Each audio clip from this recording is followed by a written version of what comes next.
안녕하세요. 저는 서울에 혼자 살고 있는 돌싱 30대 남자입니다. 여러분들에겐 첫사랑의 기억이 어떻게 남아있나요? 다시 생각해도 설레고 아련하고 그리운 기억으로 남아있으신가요? 남자는 생각만 해도 설레는 첫사랑을 죽을 때까지 못 잊는다고 하던데 저는 다른 의미로 첫사랑을 죽을 때까지 못 잊을 것 같아요. 어쩌다 제 첫사랑의 기억이 이렇게 바뀌게 되었는지 지금부터 이야기를 풀어볼게요. 저는 고등학생 때 같은 반이었던 아내를 보고 첫눈에 반해 짝사랑을 해왔었어요. 가슴 간질간질거리는 저의 첫사랑이 그렇게 시작된 것이죠. 아내는 미모가 뛰어나서 전교생에게 정말 인기가 많았어요. 여자들은 아내가 쓰는 물건들을 따라 샀었고 학교에서 인기 좀 있다는 잘생긴 애들도 아내의 뒤를 졸졸 따라다녔었어요. 하지만 저는 잘생긴 것도 아니고 그렇다고 날씬한 것도 아니라서 뒤에서만 아내를 봤었어요. 정말 평균 이하의 외모에 살집도 있는 편이라 제가 봐도 너무 별로더라고요. 늘 그렇게 뒤에서 아내를 지켜보다가 애가 가는 대학에도 따라 들어가게 됐어요.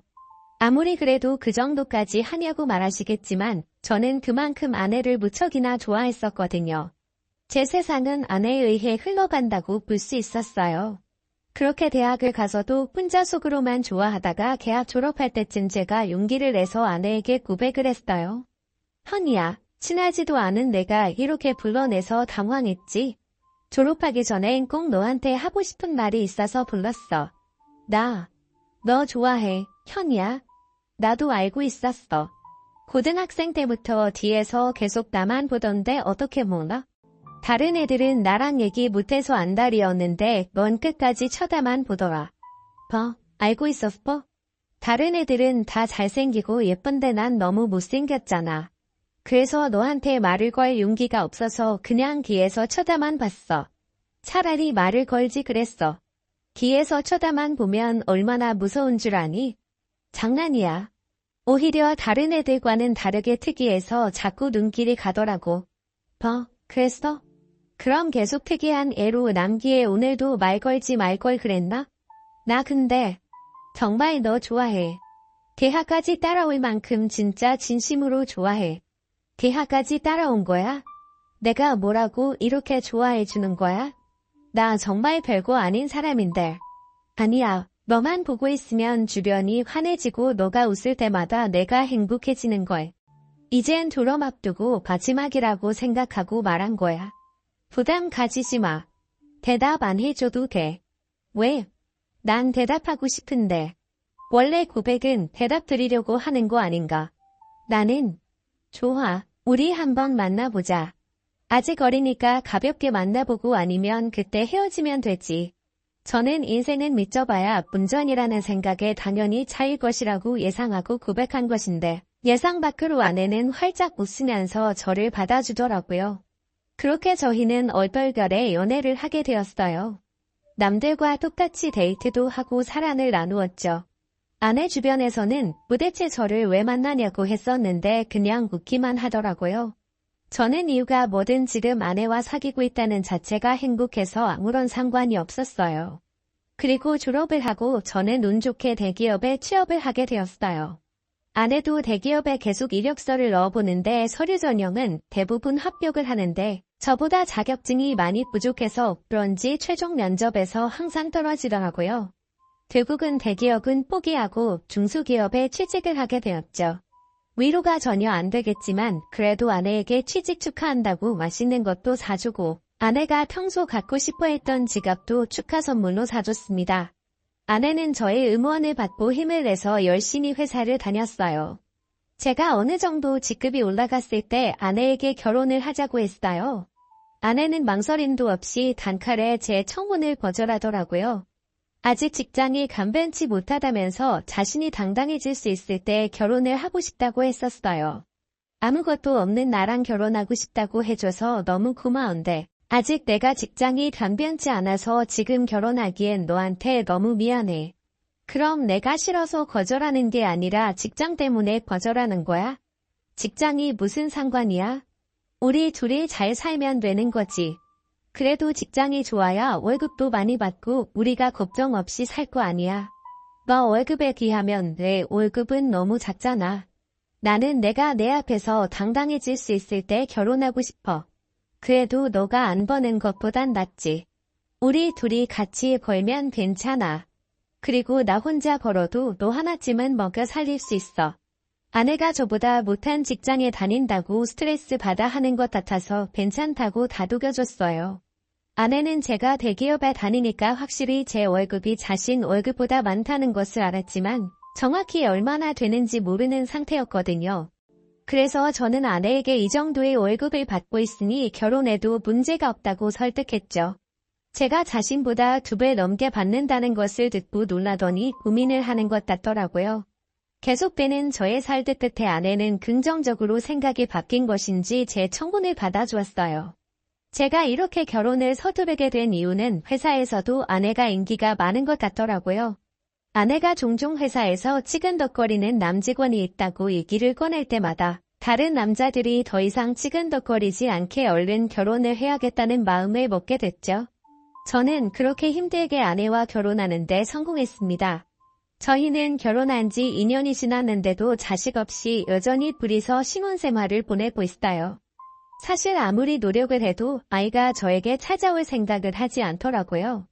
아내와 저는 아직 젊으니까 조급해하지 말고 아이가 찾아올 때까지 천천히 기다려보기로 했어요. 그러다 결혼 3년 차가 되었을 때 아내가 임신을 했더라고요. 저희 부모님은 아들이든 딸이든 상관없다며 너무 수고했다고 고맙다면서 아내의 손을 꼭 잡고 우셨어요. 아내도 어머니의 눈물을 보고선 살짝 눈가에 눈물이 고였더라고요. 며느리 아끼는 시부모님 덕분에 낙동강 우리알 신세가 된 저만 힘들어졌었어요. 아내 회사가 중소기업이어도 설립자가 여성분이어서 그런지 복지가 대기업 못지않게 좋더라고요. 아내는 일을 하면 스트레스 받을까봐 아이를 위해 휴직을 하고 집에서 쉬고 있었어요. 혹시나 쉬면서 집안일이라도 할까 어머니께서 집에 오셔서 아내 대신 집안일을 다 해놓고 가시더라고요. 저도 퇴근하고 오면 어머니의 잔소리를 듣고 아내의 시중을 들기 시작했고요. 아내 시중을 들면서도 저는 태어날 아이 생각에 하나도 힘들지 않았고 행복했어요. 저희는 아들, 딸 구애받지 않으려고 병원에 검진을 가도 성별을 알려고 하지 않았어요. 출산하고 아이를 보러 신생아실에 갔는데 아내를 아주 속배 닮은 귀여운 딸이더라고요. 엄마를 닮아서 그런지 아이의 얼굴이 벌써 완성형이라고 호들갑 떨었다가 아내한테 주책이라면서 벌써 딸바보 됐냐고 등짝 한 대 맞았네요. 간에 손이 매운 편인데 저는 그날 아무리 맞아도 아프지가 않고 오히려 간지러웠어요. 이래서 다들 딸 낳으면 딸바보가 되는 건가 보다 싶더라고요. 딸이 태어난 지 이제 1년이 넘어가기 시작했을 때 저는 집 앞에서 충격적인 장면을 목격하게 됐습니다. 제가 직급이 올라가면서 회의다 뭐다 여기저기 불려다니다 보니 정시 퇴근하는 아내가 항상 저보다 먼저 집에 와 있었어요. 그런데 제가 몸이 안 좋은 것 같아서 회의에 참석하지 못하고 집에 바로 온 적이 있었어요. 차를 주차하고 내리려고 가방을 챙기는데 어떤 차에서 내리는 아내가 보이더라고요. 아내는 운전면허가 없어서 항상 제가 데려다 주거나 대중교통을 이용해서 출퇴근을 했었거든요. 저는 처음엔 동료가 데려다 준 거라고 생각하고 신경을 쓰지 않으려고 했었어요. 그런데 아내가 집에 들어가려고 할 때 남자가 차에서 내리더니 아쉽다는 듯 아내의 손을 잡더라고요. 저는 내리려고 손잡이에 올린 손을 떼고 그 모습을 어처구니 없이 쳐다보고 있었어요. 아내는 남자를 보면서 웃고 있고 남자는 잡은 손을 안탈 부리듯이 흔들고 난리도 아니더라고요. 다른 사람이 보면 그 둘이 부부인 줄 알겠더라고요. 하필이면 제 차가 입구 정면에 주차하고 있어서 제 블랙박스에 그 장면이 그대로 다 찍혔었어요. 저는 차 안에서 나오지 않고 아내가 들어간 후에도 그 장면만 계속 돌려보고 있었어요. 잘못 생각한 거라고 사실을 부정하려 했지만 보면 볼수록 외도가 맞는 것 같아서 화가 나더라고요.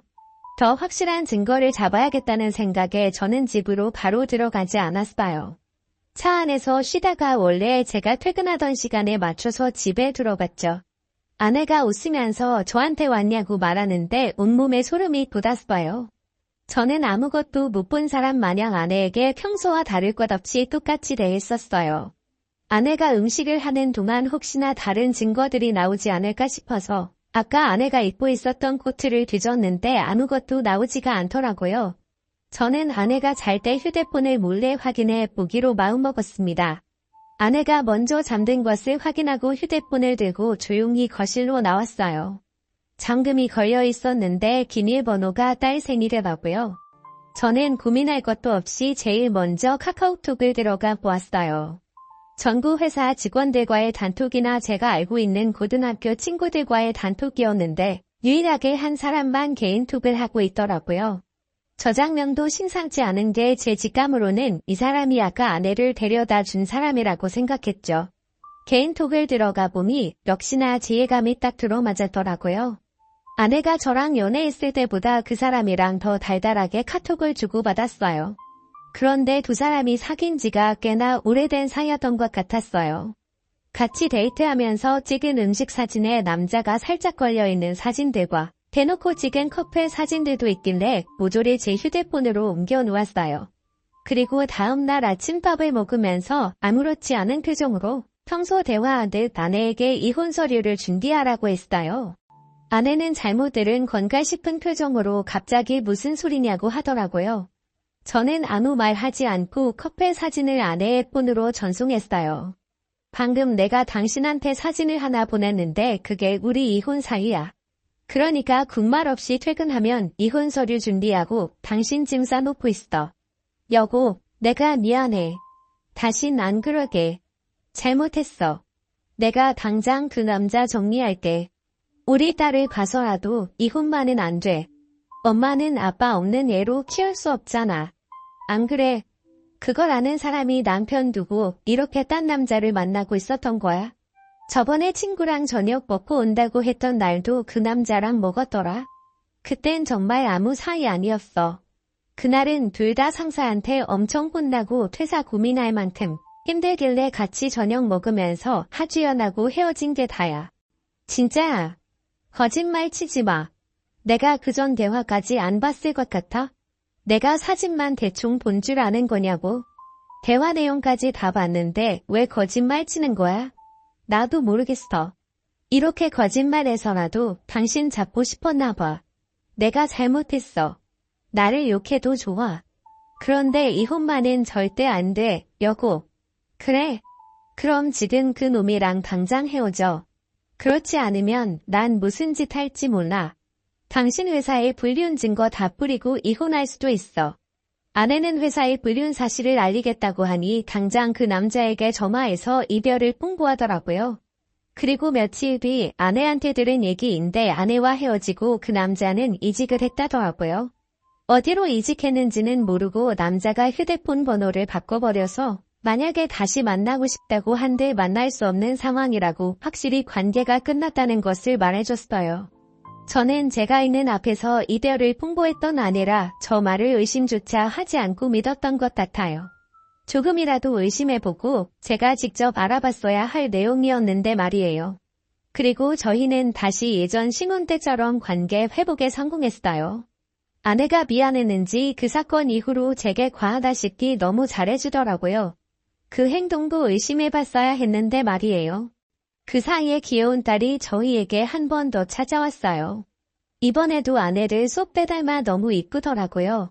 어쩜 두 딸 모두 좋은 유전자만 받고 태어난 건지 눈에 넣어도 안 아플 지경이었어요. 제가 한동안 딸 보는 재미가 얼마나 쏠쏠했는지 몰라요. 주위 사람들한테 요즘 딸 보는 맛에 산다고 말하고 다닐 정도였어요. 요즘은 아들보다 딸이 더 좋다고 하던데 딸들을 보고 있으니 왜 그런 말을 하는지 알 것 같았어요. 어찌나 애교도 많고 저를 보고 방긋방긋 잘 웃던지 나중에 커서 딸이 결혼한다고 하면 정말 대성통곡할 것 같았어요. 저는 영원히 제 딸들을 옆에 띄고 살 수 있을 줄만 알았어요. 그날만 아니었다면 말이죠. 제가 중요한 프로젝트를 맡고 있어서 잠을 제대로 못 잔 적이 있었어요. 평일엔 프로젝트 때문에 주말엔 딸들 보느라 피로가 누적이 되었던지 그날은 정말 낮잠을 안 자면 제가 과로사할 수도 있겠다는 생각이 들더라고요. 웬만하면 아이들을 봐주려고 했는데 도저히 못 버티겠어서 정말 오랜만에 주말에 잠시 낮잠을 잤었어요. 그러다 중간에 목이 너무 말라서 잠에서 깨버렸어요. 거실에서 아내가 통화를 하는지 문틈 사이로 아내의 목소리가 어렴풋이 들리더라고요. 피커폰으로 해놓은 건지 간간히 다른 사람 목소리도 들렸었어요. 저는 목이 말라서 아플 지경이길래 물을 마시려고 손잡이에 손을 올렸는데 아내가 하는 말에 문을 열지 못하고 그 자리에서 굳어버렸어요. 오늘 남편 얼굴 보는데 날이 가면 갈수록 더 못생겨지더라. 살만 뒤룩뒤룩 쪄서 진짜 얼굴 맞대고 밥 먹기 힘들어. 같은 공간에 있기도 싫어. 그러니까 내가 계속 이혼하라고 했잖아. 언제 이혼할 건데 이대로 살 생각이야? 도대체 언제까지 이러고 있을 건데? 나 이제 당신 남편이 불쌍해 보일 지경이야. 아니 뭐 아직 애들고 어리고 내 월급으로 애들 키우는 건 힘들잖아. 그렇다고 당신 월급도 많은 게 아니니까 조금만 더 있다가 하려고 이혼할 생각이 있긴 한 거야. 내가 봤을 땐 당신 남편이 가진 돈 때문에 이혼 안 할 것 같아. 말로만 이혼할 거라고 하고 계속 이런 식이면 나 당신 남편한테 다 말할 거야. 아 좀 기다려 보라고 했잖아. 왜 이렇게 보채는 거야? 매력 떨어질게. 우리 딸 부족함 없이 키워야 하지 않겠어. 그러니까 조금만 참아. 그건 그렇긴 한데 나도 애기들 보고 싶단 말이야. 맨날 사진으로만 보고 나도 실제로 애기들 알아보고 싶어. 근데 지금 자기 애도 아닌데 자기 애라고 믿고 저렇게 좋아 죽는 꼴이 너무 웃겨. 진짜 멍청한 거 아니야? 얼굴이 자기랑 너무 다르잖아. 당신 닮아서 얼마나 예쁜데 자기 애라고 믿지. 멀피 들었을 때 대화 내용으로 내가 상간남이랑 통화하고 있었다는 걸 알아차렸어요.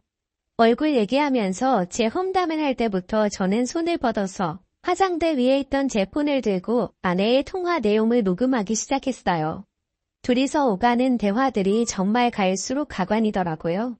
제 험담은 그럴 수 있다고 생각했는데 이제껏 제 딸이라고 믿었던 애들이 알고 보니 제 딸이 아니라 상간남 딸이라고 하니까 너무 충격적이더라고요.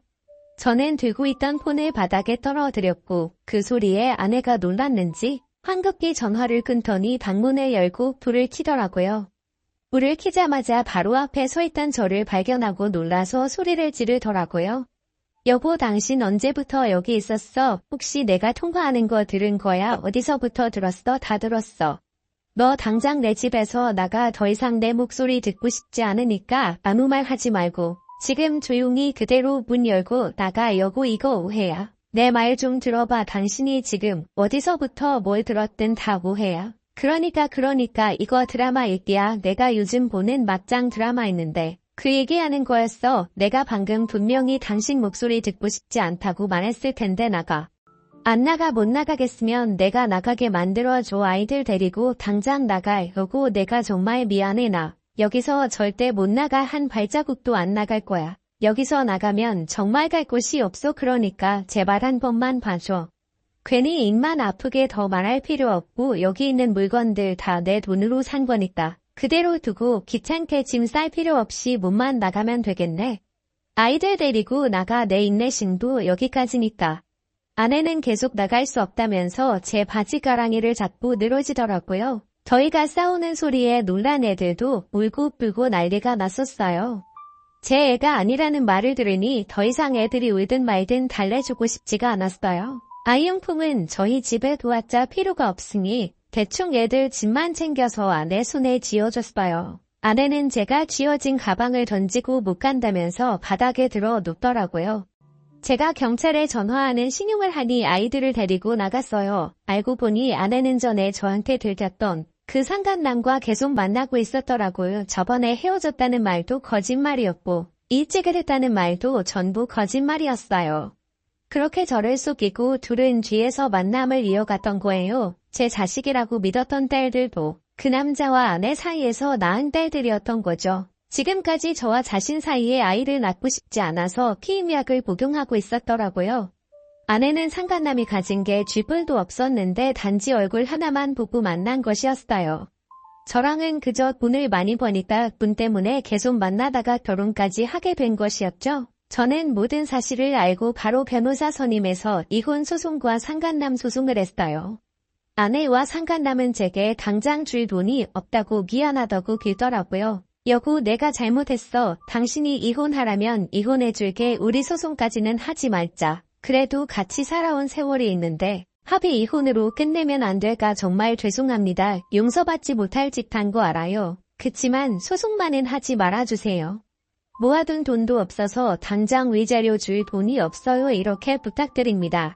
이렇게 될 거라고 예상을 못했나 봐요. 제가 저번에도 용서하고 넘어가시니까 이번에도 사과하면 그냥 넘어갈 줄 알았어요.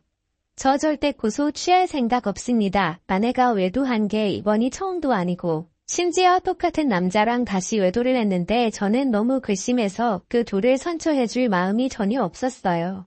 결국 둘은 저한테 줄 위자료가 없어서 사채까지 써서 줬더라고요. 매달 정확하게 들어오는 월급 받고 사채를 쓴 모양인데 제가 가만히 있을 리 없었죠. 저는 불륜 증거들을 아내 회사에 뿌리기 시작했어요. 회사 내 커뮤니티에 익명으로 녹음본과 함께 글도 올렸고 팩스로 커플 사진들도 보내고 제가 할 수 있는 건 다 했었어요. 결국 아내와 상관 남은 회사에서 질타를 받으며 그대로 쫓겨났습니다. 그리고 현재까지도 빚쟁이들을 피해 도망다니고 있는 것 같더라고요. 그러게 처음 제가 용서하고 넘어가줬을 때 정신을 차렸어야 했는데 자기 발등 자기가 찍는 짓을 왜 안 하십니다. 저는 정말 죽을 때까지도 이 일을 절대 못 잊을 것 같아요. 다시는 결혼할 생각도 그렇다고 연애를 할 생각도 전혀 없어요. 저는 이렇게 혼자서 걱정 없이 사는 것도 괜찮을 것 같다는 생각을 해요. 오히려 부양할 가족이 없으니 마음이 더 편해졌어요. 저희 어머니는 아직도 집사람이 바람펴서 이혼한 줄 모르고 계세요. 나이도 많으신데 혹시나 충격에 쓰러지실까봐 영원히 제 가슴에만 묻어두려고 합니다. 여러분들은 첫사랑의 기억이 꼭 예쁘게 남아있었으면 좋겠네요. 지금까지 제 이야기 들어주신 모든 분들께 감사합니다. 모두 가족들과 행복하고 따뜻한 겨울 보내시길 바랍니다.